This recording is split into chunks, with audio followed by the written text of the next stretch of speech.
In the first video, you heard us talk about how we wanted to write an electro pop song that was catchy, melodic, had a feel-good vibe overall.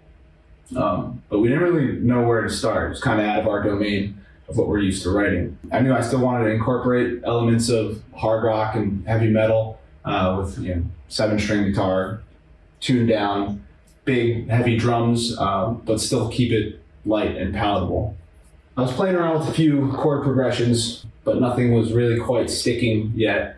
I had a few ideas in mind, but I just couldn't really get it to work. And I started playing around with a few different intervals and melodies and arpeggios until finally something stuck, and that's what you hear in the intro.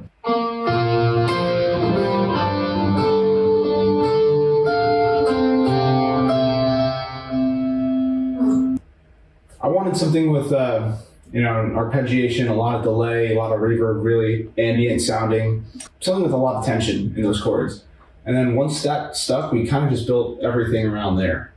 As that melody kept playing through, we started bringing in the drums, adding more and more layers as we went along. So I'll play that for you here. You'll hear some ride cymbal and splash.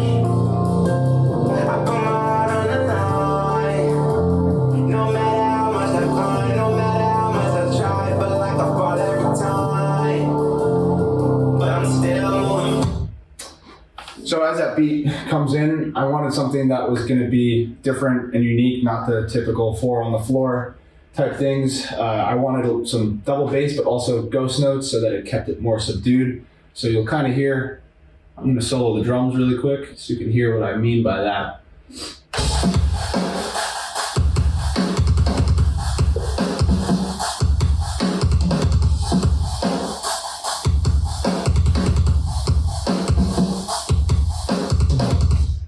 So yeah, it's got a lot of non-traditional elements to it, but something that's going to give it a little bit more flair, spice it up.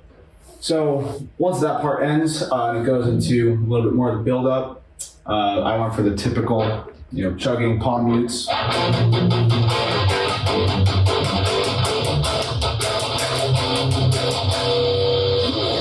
The goal of that was to really leave some space for the vocals. And kind of let them breathe a little bit more. And then as we get to the build-up, I wanted to incorporate the typical type of EDM build-up where you're starting with quarters and eighths and just building up that energy, but using that on an acoustic drum set I thought would have been pretty interesting. So I'll play that for you real quick.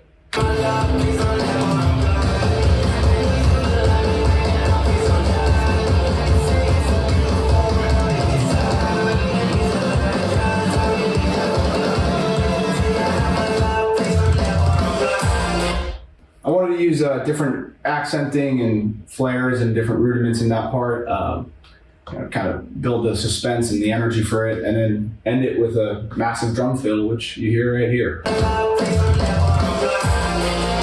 In this part of the song, here's where things start to get a little crazy.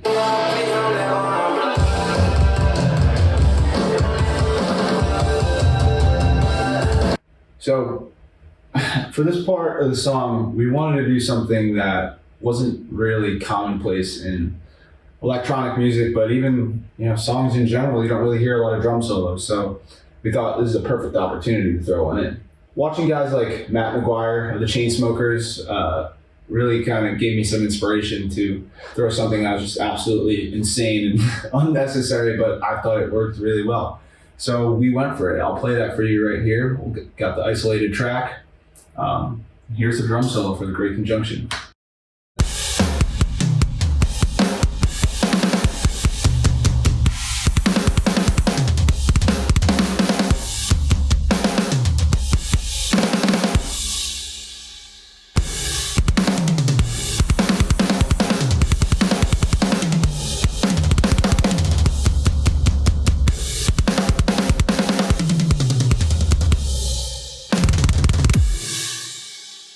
The objective here was to use every element of the kit that I thought could fit in, all the different toms and cymbals and stacks. I wanted to use different phrasings and subdivisions and things that would ultimately take the listener for a spin and not really know what was going on, all while the vocals were just, harping on that main hook there. And really just build up the energy until it sends us right back into the last hook right here. And I thought, just end it with another crazy drum fill. For the guitar tone on this track, we used a lot of Neural DSP, specifically the Nolly plugin. We went with the second amp, which I believe is kind of a modified version of a Marshall. Have a little bit of an overdrive, nothing crazy, drive at a minimal amount, gain at noon, scoop the mids a little bit, boosted the bass. EQ we kept flat, we messed around with it a little bit more in post. Here you see the standard SM57 right on the speaker cone there. And then we went with a delay and reverb after the signal chain. Gives you that nice open sound, very ambient.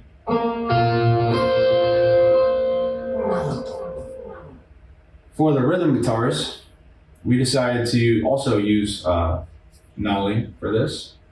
Bring that up. Here we did something a little bit different and made the guitars kind of thin to give more sonic space for everything else going on. But we used the fourth amp, which is kind of this like lunchbox high gain amp. Cranked up the gain to around 3 o'clock there. Cut a little bit of bass, boosted some mids and treble, and we'll go over to the pedal section. Of course, had the overdrive, really giving it some of that bite,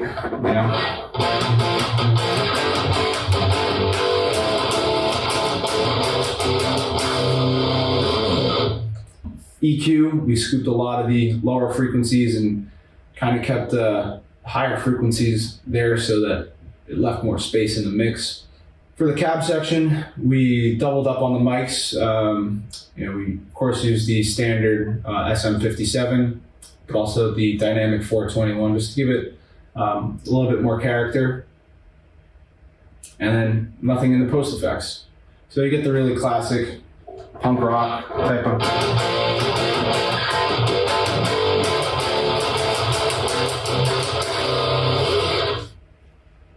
And that is a great conjunction.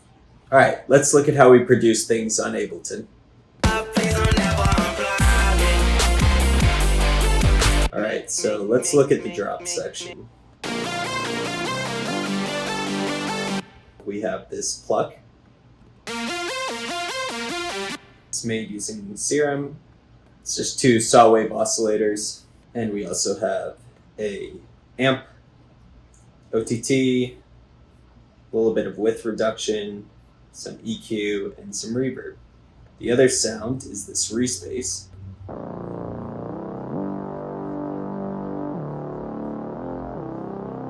That respace was made using also Serum. We have this saw and try oscillator on oscillator A, plus a little bit of distortion, EQs. Then we also have this last part that sounds like this.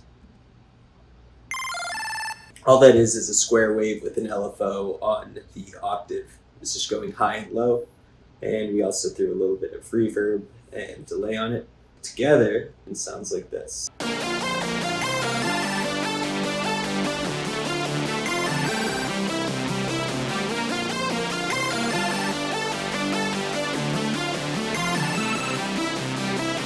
All right, also in the drop, we have our sub.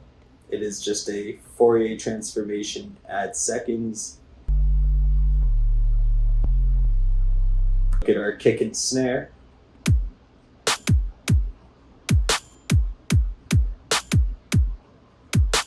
you type into the browser under samples, snare chop, there's the snare. Next, let's look at our guitars.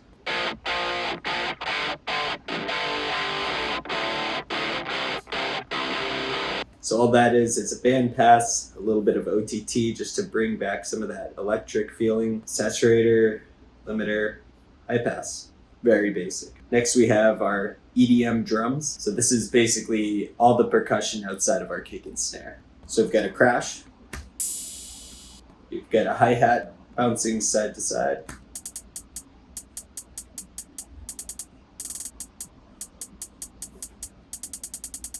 we have this ride, and we have this open hi-hat.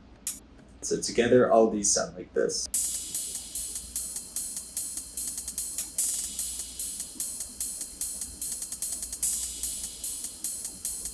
Another thing that's fun about the drop, after we got our vocals from Gold, Please Don't Ever Unplug Me, he says that right at pre-drop, and it continues into the drop.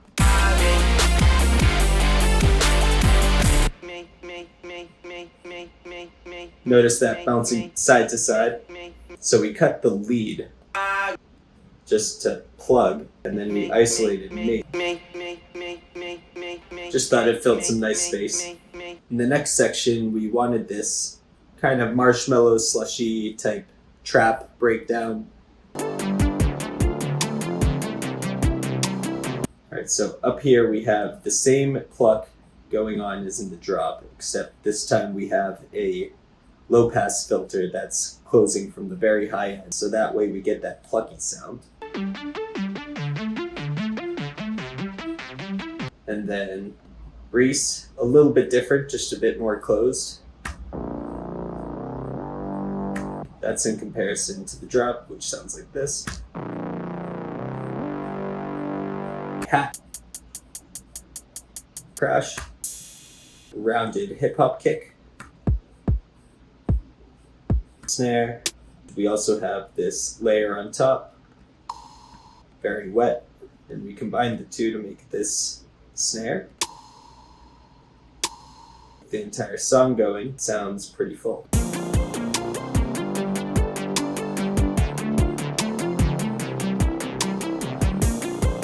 After the breakdown, we have our bridge.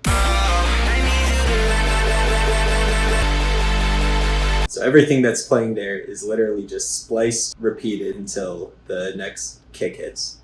Pre-build-up section, Mike's epic drum solo.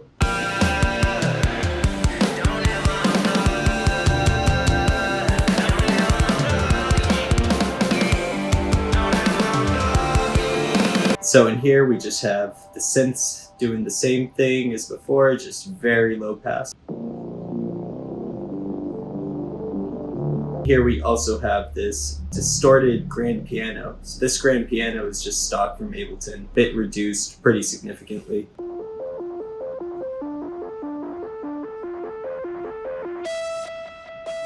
We also have this harp guitar.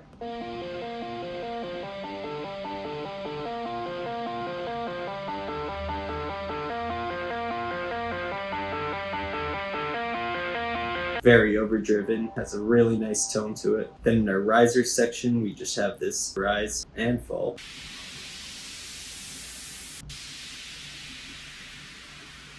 And then in our actual buildup, we add this one riser called Crank Dat Ping. This is something that I found Crank Dat did in the majority of his tracks. It's just a square wave that falls in pitch, and it does that rapidly.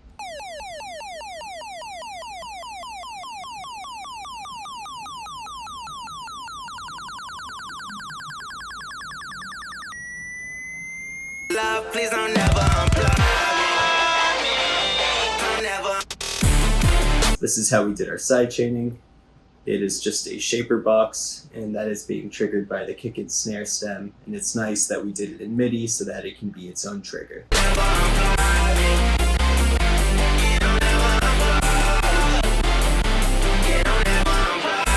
You can take a look at Gold's vocals, the processing that we did on this, cleaning up anything that was sent over with any impurities. So we threw a nectar on there. We also spliced up a few of his vocals to create little fills. Never unplug me. Then we finished off with a parallel compressor to bring his vocals to the front of the mix. Beautiful world, it gets ugly.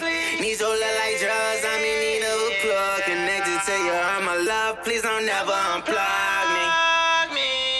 Sweet, so let's take a look at the master. It's a very simple master. We start with an ozone, equalizer, vintage tape, which I like to put on most of my tracks just to give the track body, dynamic section clipping the tops. Saturn saturating the low end. We have a soft clipper coming from the glue compressor, cap it off with an invisible limiter.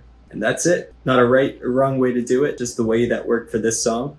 So that's the track. We love the feedback that we've been hearing so far. We're so excited to finally share this song with the world. Thank you guys so much. Stream the Great Conjunction. We'll see you guys soon.